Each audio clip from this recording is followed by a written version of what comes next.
तो हेलो मेरे प्यारे प्यारे 10वीं वाले बच्चों, जी हाँ, मैं आपको बिल्कुल भी नहीं भूला हूँ, बिल्कुल भी नहीं भूला हूँ। और मुझे याद है आपका हाफ ईयरली चल रहा है ना।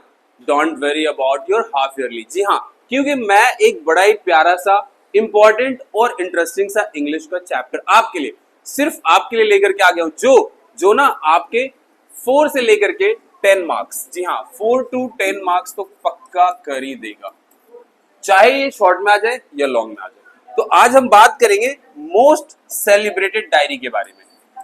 Most celebrated diary of the world. अब आप तो समझ ही गए होंगे, जी हाँ, कौन सा मोस्ट सेलिब्रेटेड डायरी है दुनिया की। From the diary of Anne Frank. तो आज हम बात करेंगे from the diary of Anne Frank. तो प्यारे बच्चों, प्रीवियस लेक्चर में आपने बहुत अच्छे से मोडाल्स, डिटर्मिनर्स, इडम जैसे ग्रामर सेक्शन कवर किया। तो आज हम हाफ ईयरली के मद्देनजर और को देखते हुए इन पॉइंट ऑफ व्यू आज हम बात करेंगे इस एक इंपॉर्टेंट चैप्टर के बारे में। तैयार हो आप चाहते हो आपको 4 to 10 marks, may be 4 to 6 भी हो सकता है, तो 4 to 6 मार्क्स आपका कंफर्म हो जाएगा। क्योंकि इस चैप्टर में ना, इस चैप्टर से हाफ ईयरली में तो एक क्वेश्चन बनता ही बनता है और फाइनल में भी बनता है। तो तैयार हो जाओ प्यारे बच्चों, कुर्सी की पेटी बांध लो, मौसम सवरने वाला है। बात करेंगे from the diary of Anne Frank. और यही डायरी है दुनिया का सबसे ज्यादा सेलिब्रेट डायरी, जिसके बारे में बहुत बहुत ब्रॉड स्पेक्ट्रम पे चर्चा किया जाता है। क्या है ऐसे इस डायरी में? तो चलिए सबसे पहले इस चैप्टर के ना सारे इंपॉर्टेंट वोकैबुलरी को कवर कर लेते हैं, क्योंकि वोकैबुलरी सिर्फ ना आपके इंग्लिश पार्ट को एनहेंस करेगा, बल्कि जब आप ये सारे वोकैबुलरी एग्जाम में लिख करके आओगे ना, एग्जामिनर खुद समझ जाएगा बच्चा पढ़ क्या है, और he she will give you full marks. तो सबसे पहले बात करेंगे किटी। जी हाँ, ये किटी क्या है? ये डायरी का नाम है। एनी फ्रैंक ने अपने प्यारे से डायरी को किटी बुलाती थी, उसको ये नाम दिया है। The next word is chest. Chest का मतलब सिर्फ बॉडी पार्ट ही नहीं होता, मतलब विचार या भावनाओं को अंदर संचय रखने करके रखना, है ना। डिप्रेस्ड मतलब चिंतित, अवसादित। The next word is listless.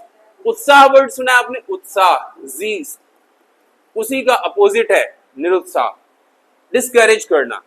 Brooding, गहन विचार में डूबा हुआ। प्रॉम्प्टेड, प्रेरित किया। What prompted you to pursue this career, है ना। कॉन्फाइड, विश्वास के साथ रहस्य साझा करना।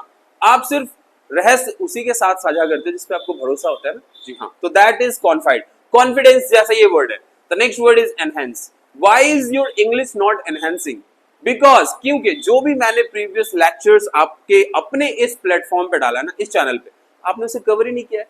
तो इस लेक्चर के बाद जा करके वो सारे, जी हाँ, वो सारे लेक्चर को बारी बारी से अटेम्प्ट करो और वीडियो को लाइक और शेयर करना मत भूलना। चलिए अगला वर्ड है इमिग्रेटेड। देश छोड़ के जाना। Why are you immigrating from India to US? क्यों जा रहे हो भैया इंडिया छोड़ करके America? The next word is solemn। इसको सोलमन पढ़ते हैं, एन साइलेंट कर दो, solemn, गंभीर। The condition is very very solemn। जी हाँ, अवस्था बहुत गंभीर है। The next word is dedication, समर्पण। To whom you would like to dedicate this song? किसको? बताओ ना, किसको ये डेडिकेट करना चाहोगे ये song? So I would like to dedicate this song for my friend। क्वेकिंग, कांपना डर से। जी हाँ, स्टेक्ड, दाव पर लगाना। रूट वर्ड इज स्टेक, इसका मतलब भी वही होता है, दाव पर लगाना। जी हाँ, दाव पर लगाना। स्टेक्ड पास्ट फॉर्म हो गया। My entire reputation is at stake. जी हाँ, अनप्रिडिक्टेबल, अनिश्चित, जिसकी भविष्यवाणी ना किया जा सके, अनप्रिडिक्टेबल। चैटर बॉक्स, बकबक करने वाला या लड़कियतों वाली। इनहेरिटेड, वंशानुगत लक्षण, जो आपको अपने माता पिता से मिलता है, that is called inherited traits, लक्षण। जी हाँ, ट्रेट्स मतलब लक्षण, और इनहेरिटेड मतलब जो वंशानुक्रम आपको मिलता है। एग्जॉस्टेड, समाप्त हो जाना। And next word is ridiculous, हास्यास्पद। तो चलते हैं प्यारे बच्चों चैप्टर की तरफ। From the diary of Anne Frank. तो this is one of the most celebrated diary. जी हाँ, दुनिया में सबसे ज्यादा सेलिब्रेटेड, प्रतिष्ठित डायरियों में से एक, सबसे ज्यादा पढ़े जाने वाला in the world. And it has been written by a German born Jewish girl Anne Frank. खुद किसने लिखा है? एनी फ्रैंक ने लिखा है। जी हाँ, जर्मनी की रहने वाली एक लड़की एनी फ्रैंक, उसने लिखा है। कब लिखा है, कैसे लिखा है, चलिए पता लगाते हैं। ड्यूरिंग हर स्टे इन अ, जब तब लिखी जब वो एक जगह पे छुपी हुई थी, हाइडिंग प्लेस पे, और उसका नाम था secret annex eight the time of German occupation. ये तब की कहानी है जब जर्मनी जो है ना, दूसरे सेकेंड वर्ल्ड वॉर में अड़ोस पड़ोस के राज्यों पे हमला करके कब्जा कर रहा था। तो ये उसी समय की कहानी है ना। At the time of German occupation over Holland. जी हाँ, वैसे तो एनी फ्रैंक हॉलैंड की रहने वाली थी बेसिकली, और जब जर्मनी हॉलैंड पे आक्रमण कर रहा था तब की ये कहानी। And she was born on 12 जून 1929, 12 जून 1929 में उनका जन्म हुआ था। And this is the diary where I have tried to mention Anne Frank Kitty. Next, तो प्यारे बच्चों, Anne was given a diary on her 13th birthday. 13वें जन्मदिन पे उसे एक क्या मिला था? डायरी मिला था। Any feels diary writing is a strange. बड़ा अजीब लगता था, कैसे लिखूंगी मैं डायरी, बड़ा ऑकवर्ड सा, अजीब लगता था। क्यों अजीब लगता था भैया? कारण जानना चाहोगे ना? हाँ, तो it seems so because later neither she nor others will take interest. उसको लगता था बाद में मेरी डायरी कौन पढ़ेगा, मैं तो कोई लेखिका हूं नहीं, कोई कावित्री हूं नहीं, मुझे इतना सारा ज्ञान भी नहीं है, अनुभव भी नहीं है, तो मेरे द्वारा, एक छोटी सी लड़की के द्वारा लिखे जाना वाला डायरी दुनिया में कौन पढ़ेगा भला? तो उसको लगता था कि मेरी डायरी कोई नहीं पढ़ेगा, कोई इंटरेस्ट नहीं लेगा। In the musing of a 13 years old। जी हाँ, 13 साल की लड़की के विचारों को कौन पढ़ेगा? So this was the reason, इसीलिए उसको डायरी लिखना बड़ा अजीब लग रहा था। However, she feels that need to write because she wants to lighten the burden of her heart। लेकिन बहुत ही जल्दी उसको लगा कि अब तो डायरी लिखना पड़ेगा। क्यों? क्योंकि उसके हृदय के ऊपर बहुत ज्यादा बोझ था और उस बोझ को वो कम करना चाहती थी, इसीलिए उसने कहा कि भैया चलो लिखते हैं। So once she was feeling low, एक बार वो बहुत ही निराश, हताश महसूस कर रही थी, बहुत ही बोरिंग फील करी थी, एंड स्लाइट डिप्रेशन, और चिंतित भी थी। सो एन आइडिया लिंगर्स, एक आइडिया उसके दिमाग में आया, in her mind, and that paper has more patience than the people. Paper के अंदर ना ज्यादा पेशेंस लोगों से। पेपर के ऊपर आप कुछ भी लिख दो, 1 page, 2 page, 10 page, 50 page, paper सह लेगा, पेशेंस है उसके पास, लेकिन लोगों के पास नहीं है।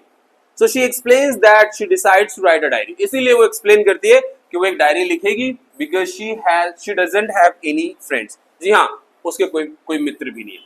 एक मित्र तो है, 15, 20, 30 मित्र है, लेकिन ऐसा कोई मित्र नहीं है जो ट्रू फ्रेंड हम कह सके, जो सच्चा मित्र कह सके। तो इसीलिए एनी फ्रैंक ये तय करती है कि अब मैं डायरी लिखूंगी।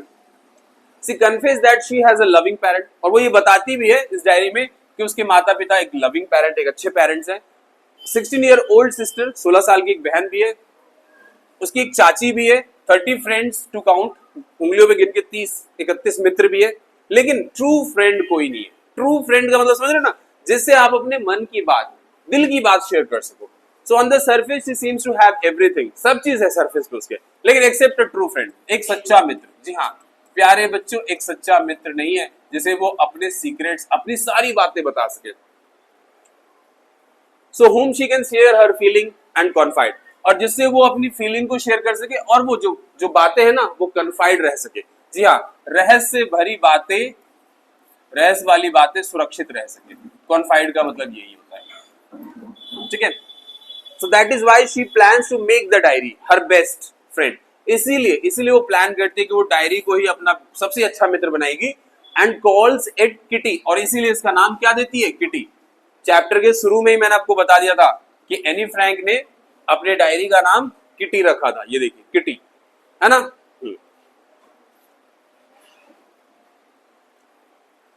Now she gives a brief sketch of her family. यहां पे मैंने डायरी को दिखाने की कोशिश भी की है किटी लिख करके। अब वो अपने परिवार के बारे में थोड़ा सा बताती है। तो उसके परिवार में कौन कौन है? सबसे पहले तो ओटो फ्रैंक, उसके पिताजी, है ना। देन मदर का नाम है एडिथ होलैंडर, और फ्रैंक, और उसकी एक 16 साल की बहन है जिसका नाम है मॉर्गेट फ्रैंक और खुद एनी होगी, एनी फ्रैंक। तो कुल मिलाकर के इसके परिवार में 4 लोग हैं। क्लियर? पिता ओटो फ्रैंक, माताजी एडिथ होलैंडर, बहन 16 साल की मार्गेट फ्रैंक और खुद एनी फ्रैंक। तो ये 4 लोग हैं। तो इन 4 लोगों के बारे में हमें एनी फ्रैंक के डायरी से हमें पता लगता है। तो she gives a brief sketch और फैमिली, अपने परिवार का छोटा सा इंट्रोडक्शन देती है। She writes her father is Otto Frank, her mother is Edith Hollander Frank and a 16-year-old sister is Margot Frank. When her parents shift to Holland, जब उसके माता पिता हॉलैंड चले जाते हैं। She stays with her grandmother, कहाँ रहती है? अपनी दादी माँ के साथ, इन एक्न, एक्न नामक स्थान पर। और इस वजह से एनी फ्रैंक का एक डीप बॉन्ड, एक गहरा बॉन्ड बन जाता है अपनी दादी के साथ, एक गहरा बॉन्ड, एक गहरा कनेक्शन, बहुत ज्यादा प्यार होता है दादी पोती में, है ना? इसी वजह से so she writes that she is deeply attached to her grandma, और वो बताती है कि बहुत बहुत बहुत गहराई से अपनी दादी जी के साथ जुड़ी हुई है। हु डाइड इन 1942, जो कि 1942 में उनकी मृत्यु हो जाती है एक लंबे बीमारी के वजह से। She recounts that up to the age of 6, और 6 वर्ष की आयु तक खुद एनी जो है ना, she stays in Montessori nursery, जी हाँ Montessori nursery में रहती है। When she leaves school, और जब वो स्कूल से आती है, मतलब स्कूल से निकलती है, after her 6th grade, अपनी 6ठी क्लास के बाद, the headmistress, जो headmistress है Mrs. Cuprius adds her with tearful eyes, बहुत ज्यादा वो भी रो रही होती है क्योंकि एनी से वो भी बहुत ज्यादा जुड़ चुकी होती है। They have a deep bond, बहुत ही गहरा बॉन्ड होता है। So 4 of them are doing well till the day 20 June 1942। ये चारों के चारों लोग कौन कौन? फिर भूल गए? ऑटो फ्रैंक, उनकी माँ एडिथ होलैंडर फ्रैंक, उनकी बहन मार्गेट फ्रैंक और एनी फ्रैंक। कब तक ये एकदम बिल्कुल सुरक्षित होते हैं? कब तक? 20 जून 1942 तक। She makes an entry in the diary और द किटी में साफ साफ बता रही है कि 20 जून 1942 तक ये चारों लोग बहुत सही है। दादी जी तो पहले गुजर चुकी है। So she shares with kitty about her school result, फिर वो अपने स्कूल रिजल्ट के बारे में बताती है किटी से। And her mathematics teacher Mister Keesing, जी हाँ, और अपने मैथमेटिक्स टीचर मिस्टर कीजिंग के बारे में बताती है। तो चलिए क्या कुछ बताती है मिस्टर कीजिंग के बारे में, let's take a quick look. Anne talks too much, पहली बात तो एनी बहुत ज्यादा बातें करती है। देखिए कितना बातें कर रही है एनी क्लास में, इन हर क्लास, विच अनोइज मिस्टर कीजिंग, इस वजह से मिस्टर कीजिंग बहुत ज्यादा क्या हो जाते हैं? परेशान हो जाते हैं। आफ्टर सेवरल वार्निंग, बहुत बार मिस्टर कीजिंग वार्निंग देते हैं, किसे? एनी को। हर पनिशमेंट, और तब जाके उन्हें पनिशमेंट मिलता है in the form of writing an essay, कि एक एसे लिख के आओ और चैटर बॉक्स पे। तुम बहुत ज्यादा चैटरिंग करती हो, बहुत बातें करती हो, बातूनी हो, तो एक ऐसे लिख के लाओ और चैटर बॉक्स पे। So she writes giving the reason, लेकिन एनी बजाय के उसको हल्के में लेने के बहुत अच्छी तरीके से उस ऐसे को लिखती है और उसके सपोर्ट में उसके लिए रीजंस भी देती है। दैट शी इनहेरिट ट्रेट, ये जो उसके लक्षण है ना, उसके माताजी से मिले हैं। जी हाँ, ये वंशानुक्रम, वंशागत लक्षण है। उसकी माता भी बहुत बातें करती है, तो वो कहां से चुप रहेगी? Of talking from her mother which is incurable, जो ठीक नहीं हो सकता है, विच इज इनक्यूरेबल, जो ठीक नहीं हो सकता है। फिर इसके अलावा वो बहुत सारे रीजन देती है कि बच्चों को क्लास में बात करना क्यों जरूरी है। So she gets another punishment, और फिर से उसे एक पनिशमेंट मिल जाता है। And she has to write an essay on, और एक एसे और लिखना है उसे, किस पे? Quack quack quack said mistress chatterbox. Mistress chatterbox कैसे कहते हैं? Quack quack quack. इसके ऊपर एक और उसे ऐसे मिल गया। But she writes it in words, और इसे अब वो वर्ड्स के सेंस में लिखती है। With the support of her friend Saini, और अपने मित्र जिसका नाम सैन है उसके पक्ष में लिखती है, उसके सपोर्ट में। She is please that Mr Keesing was trying to play a joke, और उसे ये देख करके अच्छा लगता है कि मिस्टर कीजिंग जो है ना मजाक कर रही टू हर, उसके साथ। बट द रिवर्स हैपेंस, लेकिन इसका विलोम हो जाता है। Mr Keesing takes the poem in a positive way, और उसको सकारात्मक वे में ले लेते हैं, और and reads it to the class, और क्लास में सभी बच्चों के सामने पढ़ करके अपने कमेंट्स भी ऐड करके सुनाते हैं और समझाते हैं। तो प्यारे बच्चों, so this was the summary. अब ज्यादा नहीं, एक ही इस चैप्टर का एक ही इंपॉर्टेंट क्वेश्चन लेकर के आया हूं मैं, जिसकी गारंटी दे देता हूं 100% आएगा ये क्वेश्चन। और दोनों क्वेश्चन एक ही है दो क्वेश्चन लेकिन है एक ही। जैसे इफ यू आस्क मी, यदि तुम मुझसे पूछो, there are so many dummies, बहुत सारे डमीज होते हैं, that about a quarter of the class should be kept back, एक चौथाई बच्चे क्लास के पीछे रह जाएंगे, फेल हो जाएंगे। But teachers are most unpredictable creature, लेकिन टीचर जो है सबसे ज्यादा अनप्रिडिक्टेबल क्रिएचर है on the earth.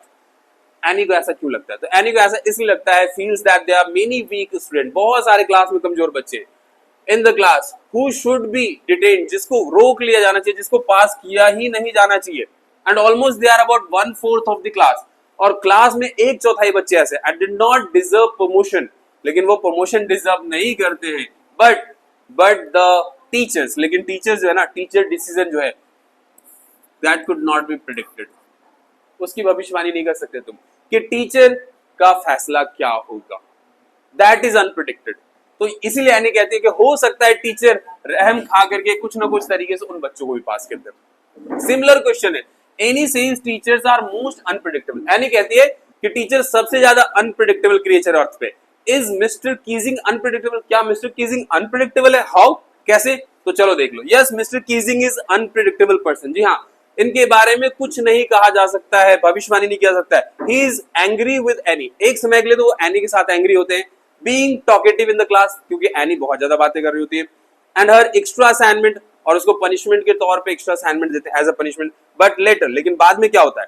He finds हर ऐसे, लेकिन मिस्टर कीजिंग उसके ऐसे को क्या देखते हैं? विटी एंड अम्यूजिंग, बहुत अच्छा और थोड़ा सा चालाकी भरा और हंसी मजाक वाला। So this brings a change, और इस वजह से मिस्टर कीजिंग के सेंस में एक चेंज आता है। एंड एक्सेप्ट हर आर्ग्यूमेंट्स, और एनी के आर्ग्यूमेंट को एक्सेप्ट भी करते हैं कि हाँ, बच्चों के लिए बात करना जरूरी है। बच्चे बिल्कुल चुप नहीं रह सकते, दे कैन नॉट बी मम्मीफाइड, बात करना जरूरी है। सो ही डेवलप्स अ फनी बोन, इसीलिए वो और वहां पे हास्यास्पद चीज लाते हैं। एंड स्टार्ट्स क्रैकिंग जोक, और वहां पे बच्चों के बीच में वो जोक रखना शुरू कर देते हैं इन the class. And this change in mister Keesing, और ये जो बदलाव है ना मिस्टर कीजिंग में के नेचर में, shows that he is unpredictable, और वो एक अनप्रिडिक्टेबल पर्सन है। तो मेरे प्यारे बच्चों, टेक अ क्विक स्क्रीनशॉट, पेपरों में ये क्वेश्चन तो आएगा ही आएगा, बढ़िया से याद करके जाना। और जल्दी एक और अच्छे से लेक्चर में, प्यारे से लेक्चर में मिलते हैं। All the best.